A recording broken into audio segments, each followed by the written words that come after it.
American revolution के reason हम पढ़ रहे थे।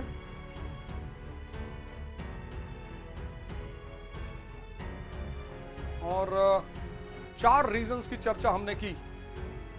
पहला रीजन इकोनॉमिक। जब भी इकोनॉमिक एक्सप्लॉइटेशन होगा तो अशांति पैदा होगी, रेस्टलेसनेस पैदा होगी।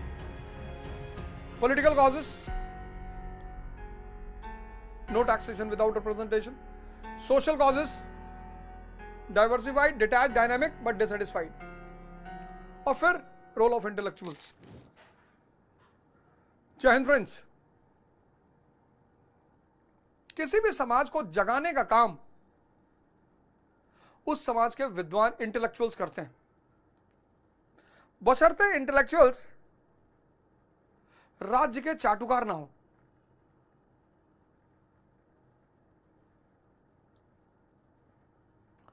किसी भी समाज को जगाने का काम, किसी भी समाज को जगाने का काम उस राज्य के इंटेलेक्चुअल्स करते हैं।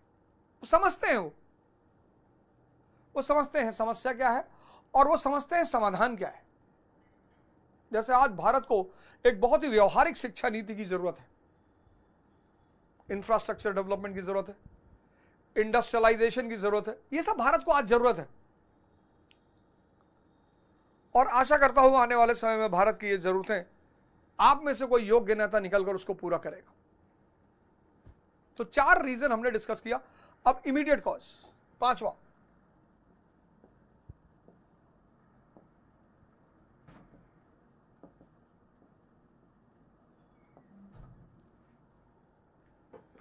Immediate cause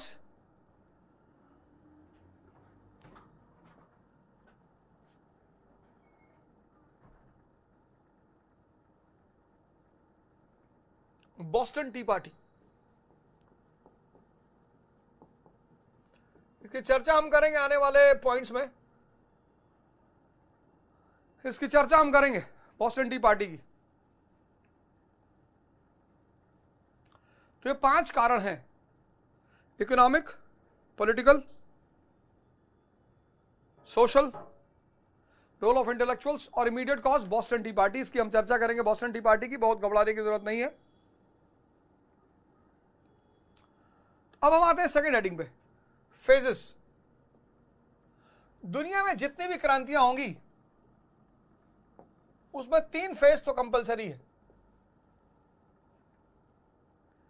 3 phase, rift, struggle, blast. तो पहला फेज रिफ्ट का फेज है। Grenville's policy to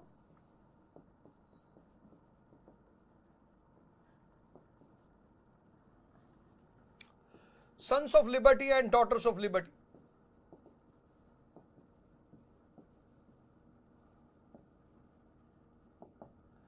Sons of Liberty and Daughters of Liberty, ये पहला चरण है, first phase. Second, Rockingham declaration.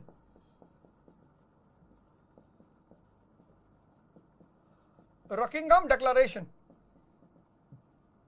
And Townshend plan to Boston massacre।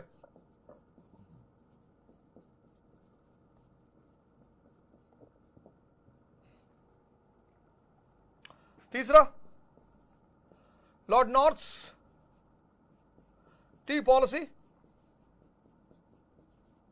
To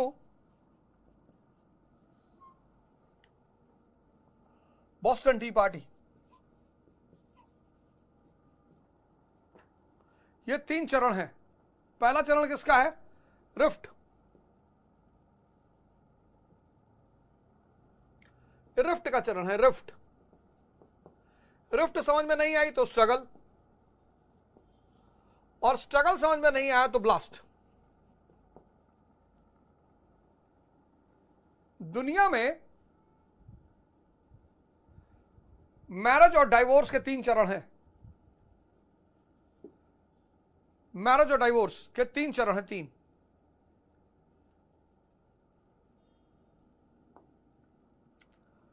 marriage, के 3 चरण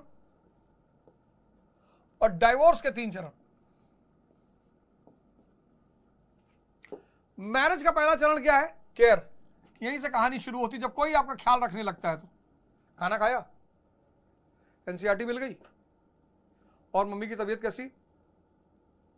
जब तुम्हारा कोई केयर करने लगे, समझ लो तुम्हारे में इंटरेस्ट ले रहा है, तुम्हारे करीब आने की कोशिश कर रहा है। Care generally turns into affair.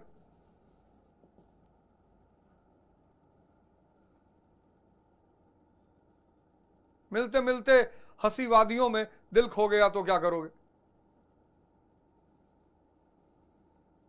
आप यूं ही अगर रोज हमसे मिलते रहे, देखिए एक दिन प्यार हो जाएगा। हो गया प्यार। अब affair turns into marriage depends upon profit and loss.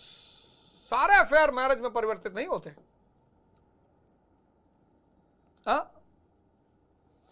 Affair turns into marriage depends upon profit and loss.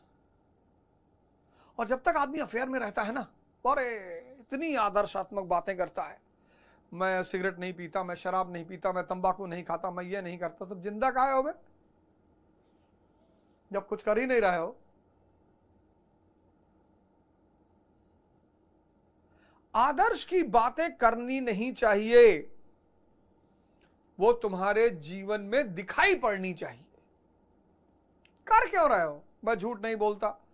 कोई व्यक्ति इस दुनिया में, माया की दुनिया में, बिना झूठ बोले रह सकता है? संभव है? नहीं संभव है। इसलिए जो भी कह रहा है कि मैं झूठ नहीं बोलता, वो सबसे बड़ा झूठ बोल रहा है।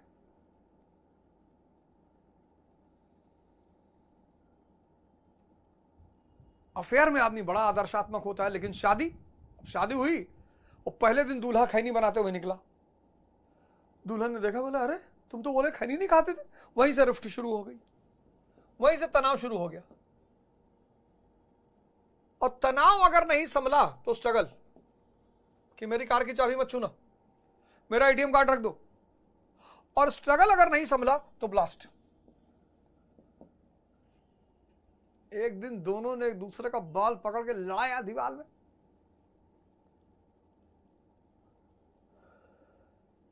जितनी क्रांतियां हैं, सबके 3 चरण होंगे, रिफ्ट, स्ट्रगल, ब्लास्ट।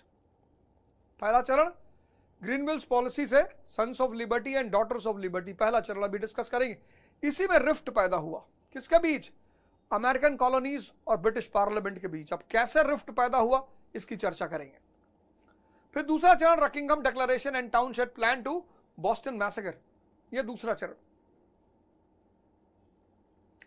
तीसरा चरण Lord North tea policy to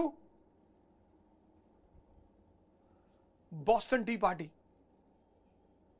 her क्रांति में American, French, Russian, Chinese, Iranian, सब में 3 चरण तो होंगे ही। मैक्सिमम 5 हो सकते हैं, 6 हो सकते हैं। जैसे फ्रांसीसी क्रांति पढ़ेंगे ना, उसमें 5 चरण है, 3 तो होंगे ही। तो हर क्रांति में 3 चरण होंगे। एक चरण होगा रिफ्ट, जहां से तनाव शुरू होगा, फिर तनाव संघर्ष में बदलेगा, फिर संघर्ष विस्फोट में बदल जाएगा। इसलिए ये 3 शब्द याद रखने हैं। पढ़ना है मजा लेने के लिए, नौकरी अपने आप मिलेगी। मन बदलना है, जीवन अपने आप बदल जाएगा। और आप लोगों को इसी कोर्स में एक तोहफा दूंगा बड़ा जबरदस्त। जो भी इस कोर्स में एडमिशन ले लेंगे, उनको एक बहुत बड़ा तोहफा दूंगा।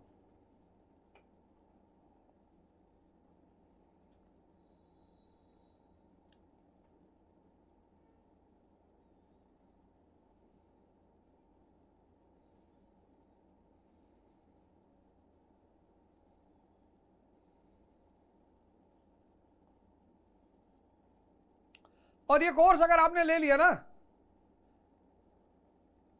ये सिर्फ वर्ल्ड हिस्ट्री का कोर्स नहीं है। देखो समझने का कोर्स है ये समझ की विकास का कोर्स है।